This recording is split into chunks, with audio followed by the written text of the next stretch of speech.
Hey everyone, it's Ryan here with my NXT Takeover New Orleans predictions the night before WrestleMania 35, sorry not 35, 34, which obviously takes place in New Orleans, which is where WrestleMania 30 took place. So this takes place Saturday, which is technically today for me, but tomorrow for everyone else. Depends on when you're watching this. So I've suddenly got hiccups. Anyway, so there are 5 matches for this pay-per-view. I paid a little bit of attention to what's going on. So we have Johnny Gargano versus Tommaso Ciampa, finally. I think it was about 6 months ago, maybe? They lost to the Authors of Pain in the ladder match, where the Authors of Pain became tag team champions, or retained. And then whilst it was rolling to the end credits, Ciampa turned on Gargano, completely brutalized him. Unfortunately, he then did get a knee injury, which took him out for 8 weeks, I think. Then Gargano basically had a match with Almas, which then led to him losing because he was distracted by a Ciampa shirt. And then Almas went from that to then going for the main title, which then he won off Drew McIntyre. And then Gargano went after Almas again, and they used the whole he's not over Ciampa thing. And then they had this 5-star match. I didn't watch it personally, but apparently it's really good, to the point it was given 5 stars, I guess. And then it ended because I think Ciampa got involved. No, Ciampa didn't get involved. It was a clean match. And then as he was going out with a whole round of applause thing, Ciampa then attacks him from behind. I think a couple of months later, Gargano has another match with him, but then Ciampa's in the crowd, distracts him. Almas wins again, or I think he gets involved whilst the ref's down. Almas then wins again, and now they're actually going to fight each other finally. I'm going to go for Ciampa to win.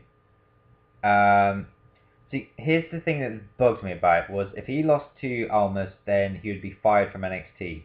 Despite the fact this is what they normally do when someone's fired from whatever, they tend to keep appearing every now and then. It would have been nice to keep him off constantly and then have him come back for this. Yeah, so the thing is, if Gargano wins, he'll be reinstated to NXT. If Ciampa wins, Gargano will be fired from NXT forever. I'm going to go with Ciampa. I know the whole thing with being fired forever kind of implies that Gargano's going to win. But I think Gargano might appear at WrestleMania. That's what I'm going to go with. And then maybe on Raw or SmackDown in the shake-up.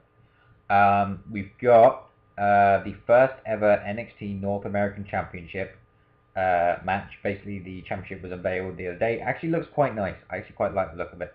It's very old school, which I quite like.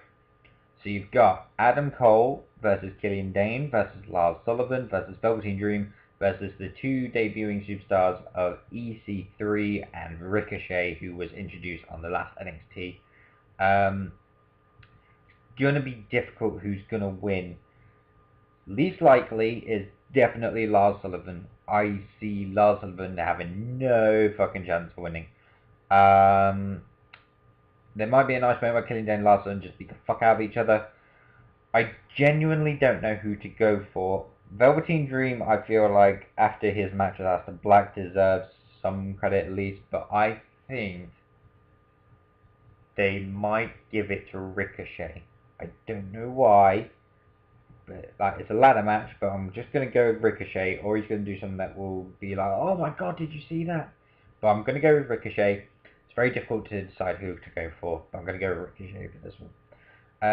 Then you've got the Undisputed Era, Adam Cole and Kyle O'Reilly. I think that may be... Oh no, it won't be changed. So yeah, so that will rule out Adam Cole, I think, for the ladder match. Because Bobby O. Fish... Is it Bobby O. Fish? No, it's Bobby Fish, sorry. Bobby Fish is out with an injury. Luckily, they're using the Freebird rule, so Adam Cole could defend in his place against the Authors of Pain versus Roderick Strong and Pete Dunne. Basically, there was another tournament for, I think it was it was a Dusty Rhodes Tag Team Classic again. The winners would have faced each other, I think, just originally, and then later on had a title match. But they've actually now made it a triple threat match. So I don't think it's going to be Roderick Strong and Pete Dunne, because Pete Dunne's already UK champion, and also they were sort of put in because Tyler Bate had a knee injury, so they took out Mustache Mountain instead. Authors of Pain I'm going to go with, mainly because of the whole injury thing, and Authors of Pain can sort of build it up. There's a lot of rumours that Authors of Pain will go after Bludgeon Brothers, but I'm going to stick with Authors of Pain for now. Then maybe in a couple of weeks they lose it to someone else and then get called up to the main roster. Again, not so sure yet, but I'm going to go with Authors of Pain for this one. You've got a singles match for the NXT Women's Championship, Ember Moon versus Shayna Baszler. Again, difficult. Ember Moon's reign hasn't really been that interesting to me. I think she barely survived against Baszler last time. Don't know if they'll do it again. I'm going to go with Ember Moon. Mainly because I haven't paid too much attention to it. I haven't seen if Baszler's been getting the advantage or not. I feel like they do what they did last time, where she'll barely escape, but she'll still retain somehow. And then finally, we've got Andrade Cien Almas defending his NXT Championship against Aleister Black. Please, for the love of God, let Aleister Black win. Because he is probably, to me, the hottest thing on NXT right now. I don't mean by looks, although he does look pretty badass.